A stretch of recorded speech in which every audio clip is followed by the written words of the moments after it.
want to learn how to make those 2 different types of curls? Let me show you. Once you finish the braid, you use moves. Now you move throughout extensions. Then for the first method, start by brushing your hair very well. Then take a bending roller and then start wrapping your hair around the bending roller.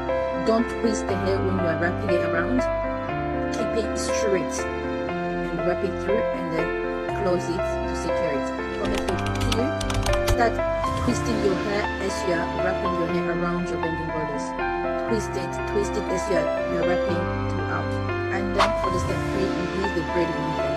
This one actually maintains the length of the hair. If you want to do soft curls and you want your hair to remain long, this is the best method for you. Braid it well till the end, then use a hot water, put a bit of air conditioner inside that, mix it well together, then start dipping your hair one after another into the hot water. Leave it about 10 seconds before you move to the next one. If you're doing the kind of hair, you need to pick the method that you want to use. Don't take the braid one by one as you're curling. Take at least 5, 10, it depends on how loose you want your curls to be. So there is the result. What you guys think? Will you try it? Please leave a comment down below. Don't forget to like, follow and share. Thank you for watching.